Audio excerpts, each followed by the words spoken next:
আমরা এতক্ষণ মূলত যে জিনিসগুলো নিয়ে কাজ করছিলাম, একটা ড্র করা, একটা স্ট্রাকচার ড্র করা, এবং সেক্ষেত্রে অ্যাডভান্স লেভেলে কি হতে পারে বা বিগিনার লেভেলে কোনগুলো প্রয়োজন, এগুলো জিনিস নিয়ে দেখেছি, এবং স্টেরিও কেমিস্ট্রি এগুলো জিনিস নিয়েও পর্যন্ত আমরা দেখেছি।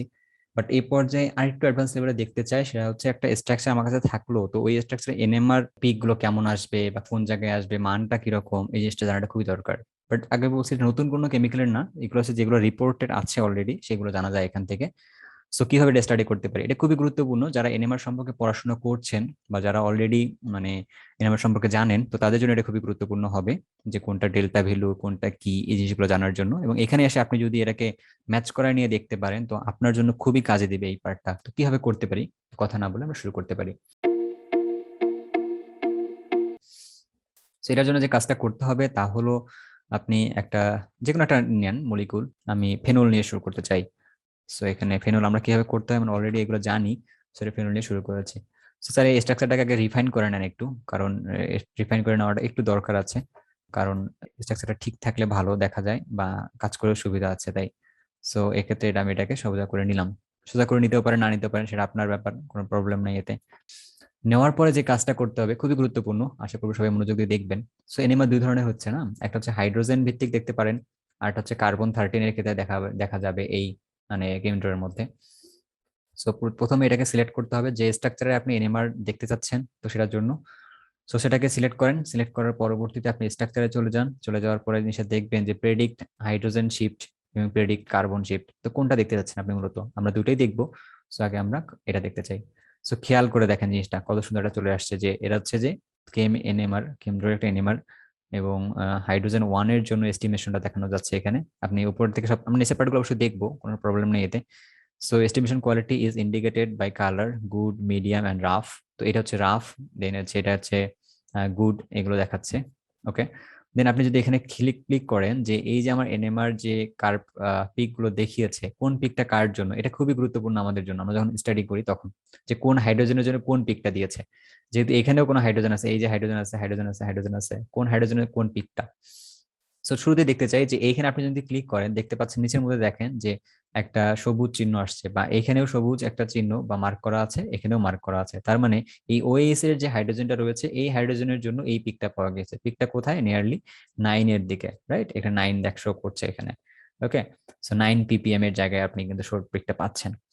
দেন আরেকটা ব্যাপারটা হচ্ছে যে এই পিক গুলো তাহলে কার জন্য, এই পিকটা খেয়াল করে দেখেন এটা কার জন্য। এটা হচ্ছে যে মেটা পজিশনের যে পিক গুলো রয়েছে হাইড্রোজেন গুলো, এই হাইড্রোজেনটা এবং এই হাইড্রোজেনের জন্য পিক গুলো হচ্ছে এই জায়গাটায়। ওকে, সো এটা হচ্ছে, আমি ডিটেলস যাচ্ছি না, শুধুমাত্র এই হাইড্রোজেনের পিক গুলো হচ্ছে এই জায়গাটায়।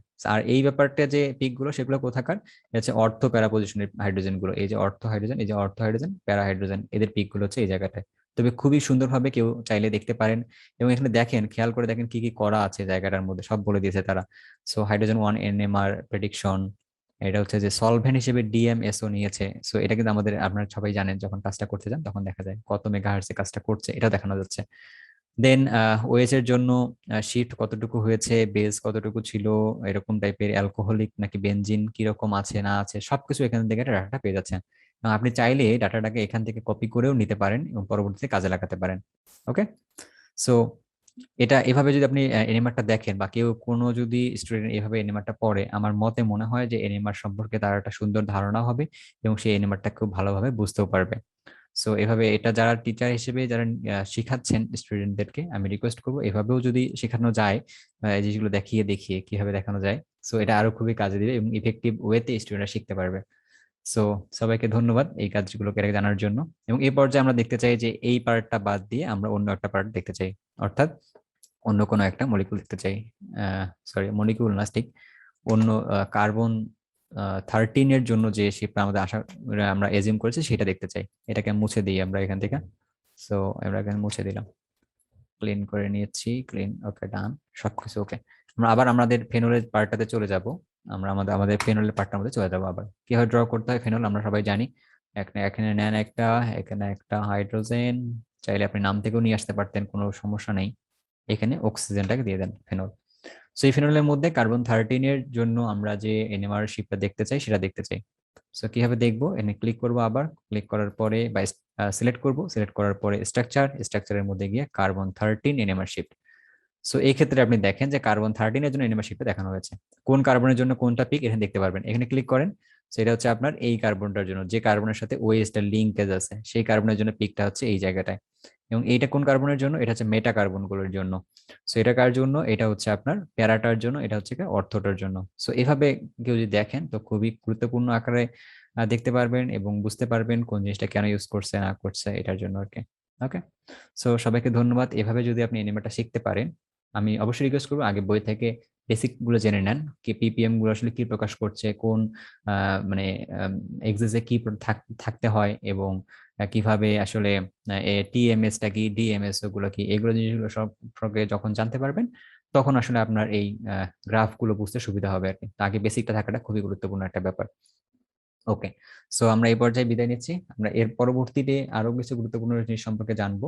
সো সবাইকে ধন্যবাদ, যারা সাবস্ক্রাইব করেনি সাবস্ক্রাইব করে রাখবেন চ্যানেলটিকে।